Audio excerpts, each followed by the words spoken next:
And I want to dive right in. We're on a Lesson T Tuesday. We have talked some technique, and we've talked a little bit of confidence. And I had a conversation, or I was part of a conversation with Billy Horschel last week, where he spoke about the fact that he's a confident guy, and if he saw more putts go in, his confidence would raise, and he felt like then he would play better golf. Now, I know you seek more understanding and more love of craft, etc., and you look more for the growth in an individual.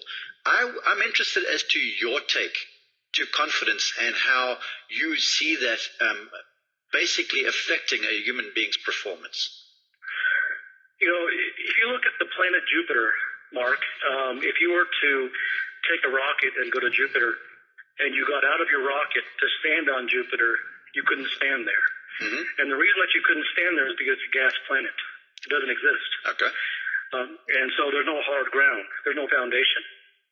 So if your confidence is based upon making putts, then when the putts go in, you'll be confident. And when they don't, you won't. There's no hard ground there. Okay. That means that you're forever a pinata, right? Okay. You are forever in search of that which someone has to give you.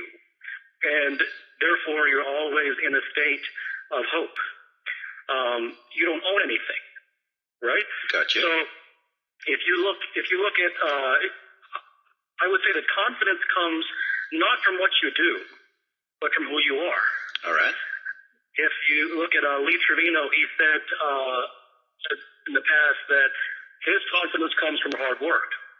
Okay. And I would say that his hard work was not something that he did.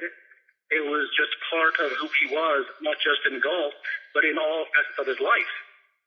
So it's something from your bones, not from your skin.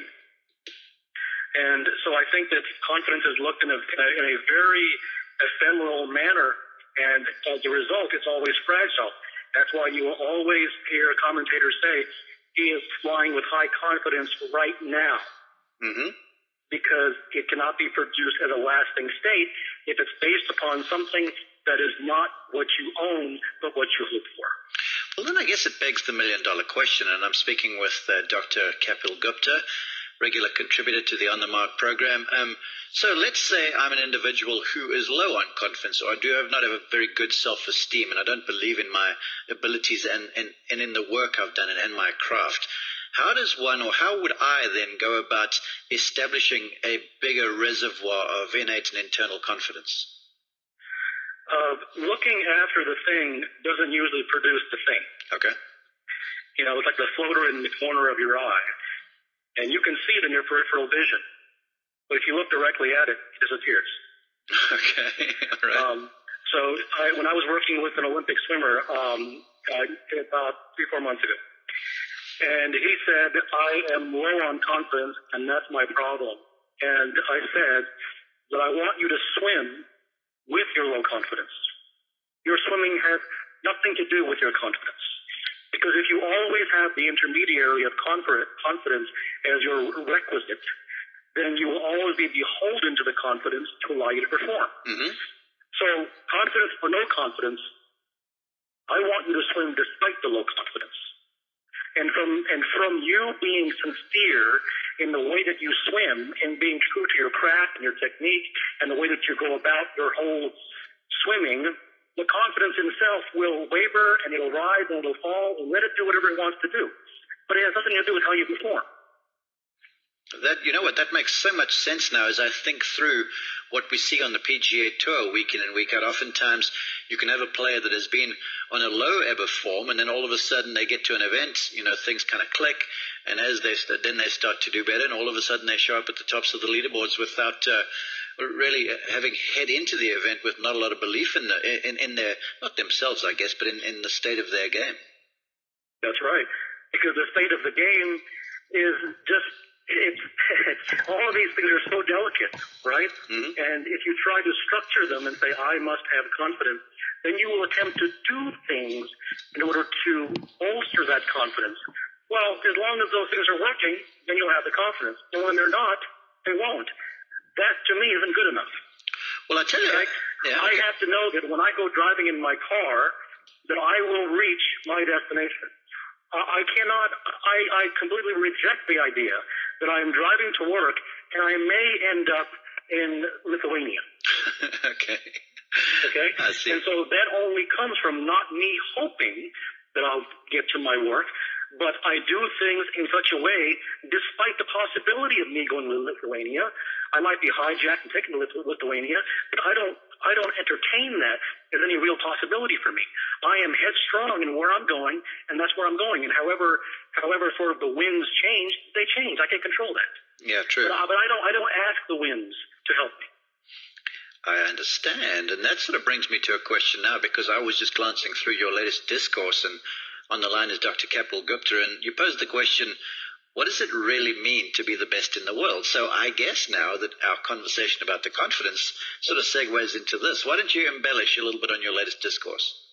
To be the best in the world is always based upon accolades, and it's based upon trophies, and it's based upon number of wins, and that is sort of the trademark and the traditional cultural way to look at things.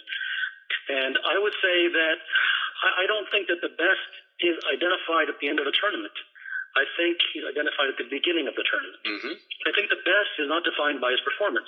He's defined by who he is. He's defined by the path that he's on. So the person who's on the path of just wanting to literally sit down and explore and invent and experiment and dissect the nature of his craft, and he's so in love with that whole exploration that nothing else matters to him. He becomes great by definition. So automatically he becomes great because what he knows is so rare, and what he knows is so far beyond what others know, because what others know is all derivative. What others know is all tell me, as the coach will tell me, or others are seeking to be just incrementally better than their opponent, whereas the master seeks mastery.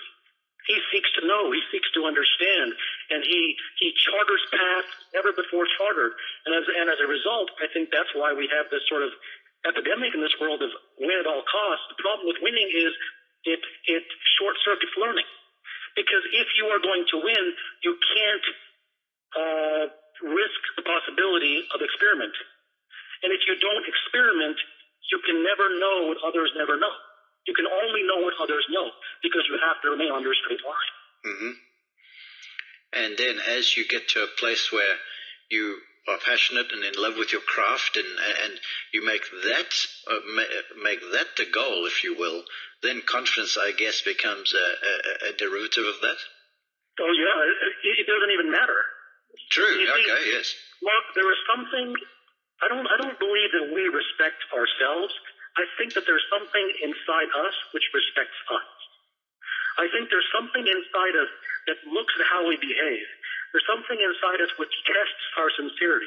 There's something inside us which looks at how we go about doing things, and that it gains respect for us based upon what it sees as if we were a different person. And from that sort of mathematics, so to speak, comes all these things like confidence and faith and resolve and all. It's very internal, as opposed to if I do this, I will get confidence. It's a very meager way to live. Mm-hmm. It's a very bottom of the barrel sort of way to look at things, the way that the modern traditional manner in which we look at things.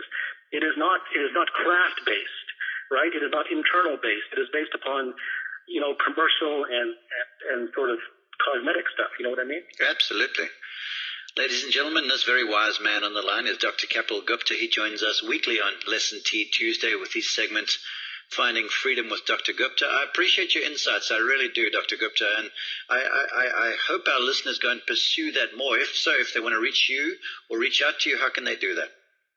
www.siddhaperformance.com. S like Steve, I like India, D like doll, H like Harry, A like Apple. Performance.com. My email and my phone number are also there. And stay in love with the craft, correct? Absolutely, yes, sir. Have a great day. You too.